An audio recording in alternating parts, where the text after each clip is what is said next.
A lot of people really are shocked, just as you are, both about the allegations against Moore and, of course, the way that Ziegler is defending him.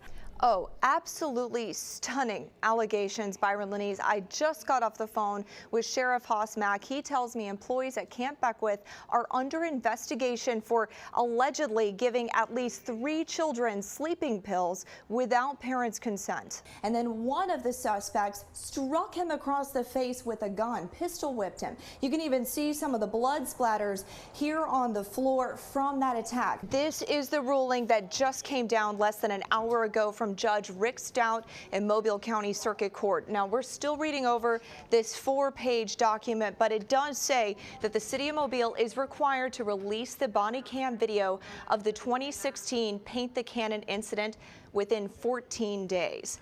Oh yeah, that's right, Shelby and Byron, $5,000 to be exact. MPD is hoping that that can be a big incentive for somebody to come forward and get this crook off the streets. Meanwhile, the poor people who were shot last night at the gas station, they're still in critical condition, and their co-workers are telling me they're offering up their prayers. Bob Lenise, we're just starting to get these reports in. Charles Barkley has been walking around speaking with folks in the media. That's where I am now, on the media risers.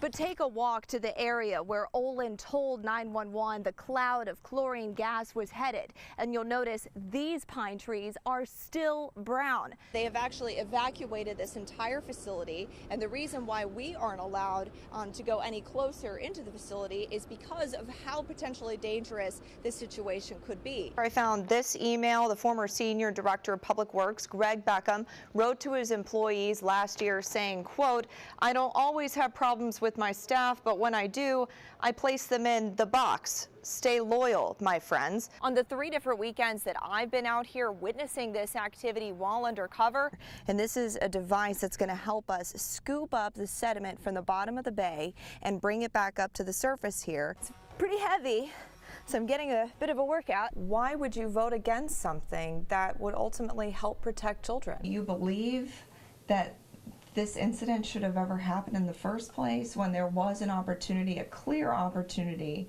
for this man to have been arrested when he was disarmed and calmed down at his daughter's house with deputies around him. What evidence do you have that would show that there is no health concern here? The bottom line, that our mayor has made it his prerogative to make Mobile the safest city in America. Do you think that we are still on track to make that happen? I'd say yes, we are on track. Yeah, well, I looked into that and I spoke with multiple different law enforcement officials from various different agencies, and they all tell me that this particular brand of body camera that was being used at the time has about a 10-second delay on it. So from the time that it's turned on until the time it begins recording, there's that delay. So that explains why there might be a little bit of missing video there of that incident. Members of the Montage community say they still don't trust the chemical plant next door that allegedly exposed them to chlorine gas. Desperate for answers about the largest chlorine leak since 2010 at the Olin chemical plant last month, dozens of Montage residents turned to Fox 10 News Investigates for help. Investigative reporter Kati Weis heard their concerns and has been working for the past month to uncover the truth about what happened. She's in the studio with our special report.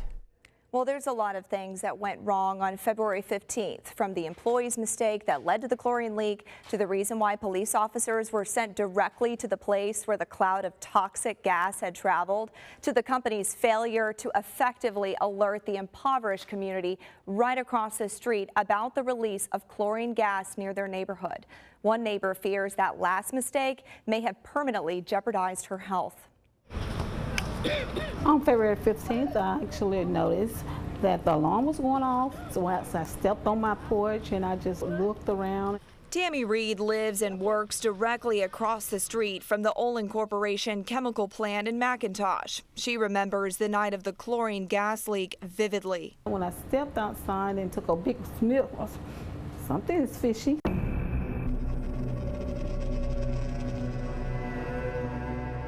At that time, I was just thinking, okay, it must be just something malfunctioning with them, because if it actually was something devastating going on, they would actually come around and alarm people and let us know. But like I said, I didn't hear no one had come around.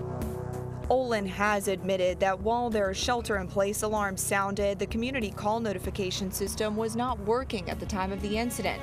So neighbors were not aware that a toxic gas was floating near their homes. Not long after the leak, Reed said she was diagnosed with asthma. The next following day, like something was just choking me. A supervisor called 911 about an hour and a half after the company's incident report shows the leak began. Listen as the supervisor asks for the dispatcher's advice. There's chlorine gas at the boat landing.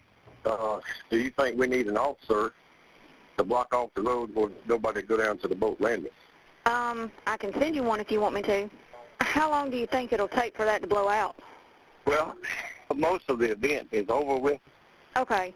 There's still some probably coming off the top of the tank, but it's not a lot. But when I get back to my monitors, I can call you back. Okay. Or, I'll go ahead and have Montage stage up right there, and just call me back and let me know, okay? Okay, thank you. We were out here on the highway whenever we got the call. Lieutenant Charles Koger responded to block off the boat landing, the exact spot where the supervisor told the 911 dispatcher the chlorine gas was located. We could smell the strong smell of chlorine. I was feeling somewhat discomfort in my throat, at the time, breathing it, sort of like a scratchy type feeling. Koger says they stayed at the boat landing for about 10 minutes, and then they were asked to block off all of River Road because the chlorine cloud was affecting the entire neighborhood. Koger says he got really sick and had to miss work. It was probably about 2 days after that, I started developing a cough, then being congested. It lasted probably a good week. He's still upset that Olin did not advise him that he should not be directly in harm's way. They should be at the top of their game, They wasn't.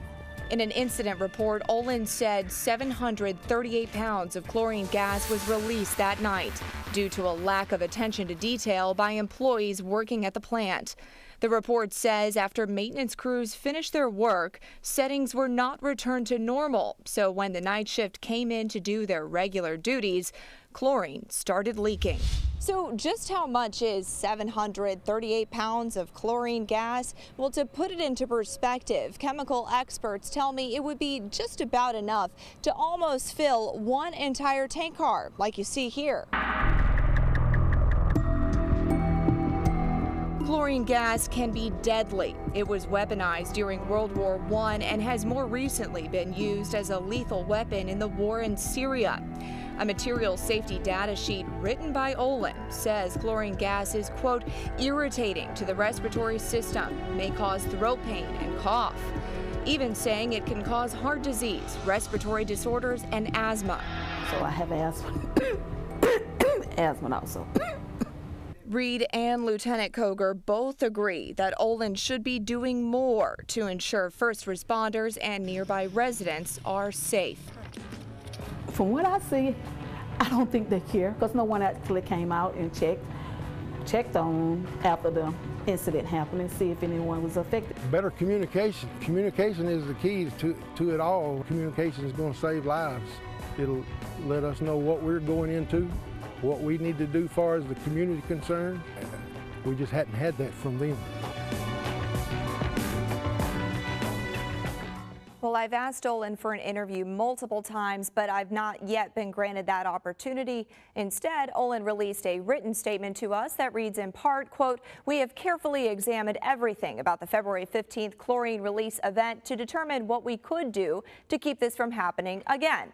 Now, while we deployed our emergency plan, there were operational procedures that could have been better implemented. We have also begun the installation of additional equipment that will help us improve our operations." The company went on to write, quote, "We're discussing ways to better inform the community if incidents occur and educate them on shelter-in-place procedures. We're also planning additional drills with local area responders to help them be better prepared. We are sorry for the concerns this incident has caused." So will there ever be any improvements on Olin's part? Well, some neighbors don't believe so because of the company's track record we uncovered. Tonight in part 2 of this special report, I'll show you the company's citation history and how the state's environmental enforcers are responding to the incident. Catch Toxic Release Part 2 tonight on Fox 10 News at 9. Make sure that the water is safe for the children that are there. And well, I know you'll edit, but is that what you're really looking for? The safety of the children? Or are you looking for a story? Some pushback from a local school superintendent after we started asking questions about lead testing in public schools. Amid national concerns for lead in school drinking water, Fox News is looking into the matter along the Gulf Coast.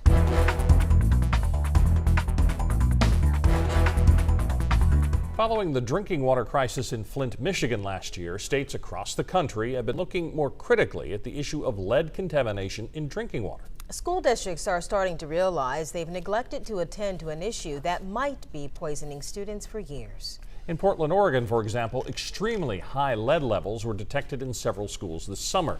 The state of New York has mandated that public school systems test their drinking water for lead. And just last month, dozens of school systems found high lead levels in the water that students are drinking. And lead is poisonous. It can't happen. My kids go to school, it's supposed to be safe for water, food, and just having that water lead is just, for me, it's scary because I don't want my kids to be sick. And in light of those concerns across the country, we wanted to take a closer look at the issue here in local schools. And that's where our investigative reporter Kati Weis steps in. She's joining us in the studio with those details. Well, Bob Lenise, it turns out both Mobile and Baldwin County school systems have not been testing its schools' water for lead contamination. And there is no law requiring school systems to test school drinking water. Because of our investigation, local school systems are now testing some of its schools' drinking water. And during the course of this investigation, the state has announced it will help test all public schools. Dr. Curtis Turner, a pediatrician at the University of South Alabama, says children are most susceptible to the harmful effects of lead poisoning.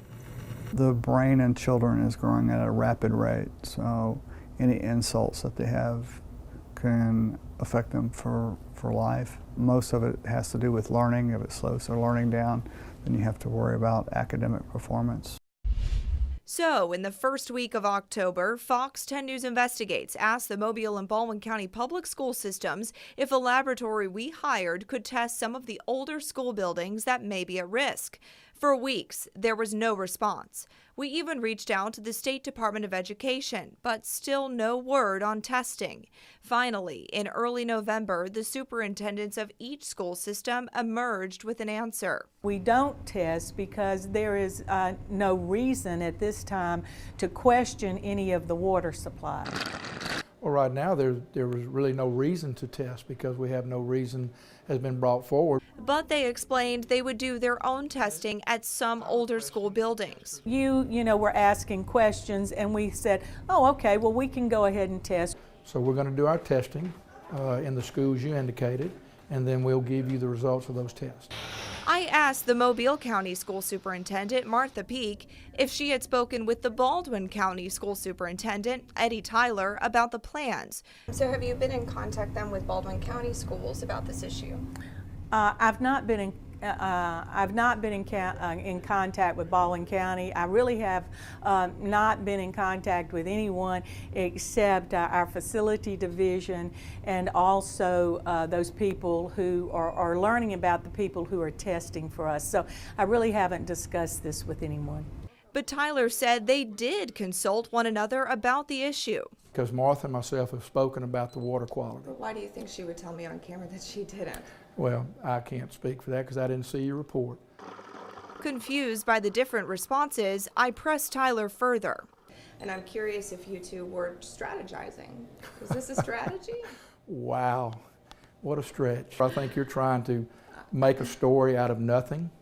I think that's exactly what you're trying to put that on air, please. When there are states all around the country I don't care what the other states are doing, Katie. I don't care what I care about Baldwin County. I didn't say it wasn't a story. After our interviews with the superintendents, the State Department of Education announced it would help all public schools test for lead, even though back in October, it would not offer any assistance on testing. Mobile County Public Schools has just released its test results for 8 of its older schools.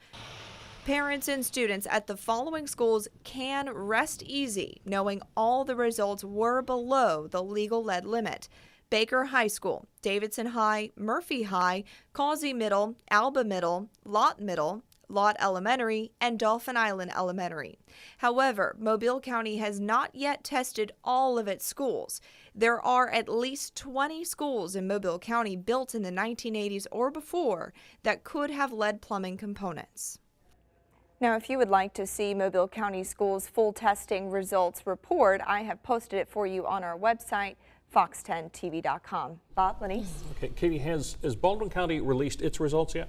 Well, Baldwin County Schools informed us last week that it would be releasing the lead test results on the same day that Mobile County Schools released its results, but we are yet to receive those documents, and I'll be sure to let you know when we do. This Thanksgiving, people all over the world have a lot to be thankful for, but one couple in the Fowl River community is really thankful for life this year. 1 year ago this month, my mother donated a kidney to my father. This is the story of how a perfect match saved a life. They say true love conquers all. But Bob and Dorothy Weis, my dad and mom, are living proof. He's turned out to be the light of my life. I never even imagined that marriage could be as nice as it is. 7 years ago, Bob developed a rare autoimmune kidney disease known as membranoproliferative glomerulonephritis, or MPGN. The disease worsened over the years, forcing Bob to retire from his position as chief of anesthesia at the USA Medical Center. But in January 2016, his life almost came to an end. He was in kidney failure so long that he developed congestive heart failure, and the congestive heart failure landed him in the hospital on life support for a couple weeks. That was really hard. For a while there, we weren't sure if he was going to live or die. Miraculously, my dad survived, but he was in dire need for a kidney transplant. He was too old to be put on a donor list, so someone needed to volunteer. So my mom went through weeks of testing, crossing her fingers she could be the one. It was something I really wanted to do, and I had a peace about it. There was a lot of prayer that went into the whole decision. As if by fate, the two were a perfect match. And I was just pleased as anything. And she is not only a match, she is a good match. And that will probably give me 10 to 15 years of good life. They went through with the surgery in November 2016 at UAB's Kidney Transplant Center. 1 year later, Bob is able to enjoy a Thanksgiving feast with his family again. I enjoy the company around the dinner table. I also enjoy the food. And last year, I couldn't enjoy much. And this will be just a particularly thankful time. It's the 1 year anniversary, and we've come so far, and life is so much nicer. And we are just so thankful for UAB and the doctors that took care of us. Now, the two are a true testimony to the power of love. She made me realize how precious life is and how good life with her is. Years ago, I gave him my heart, and so I didn't think twice about giving him a kidney. From my family to yours, happy Thanksgiving. Love you, Mom and Dad.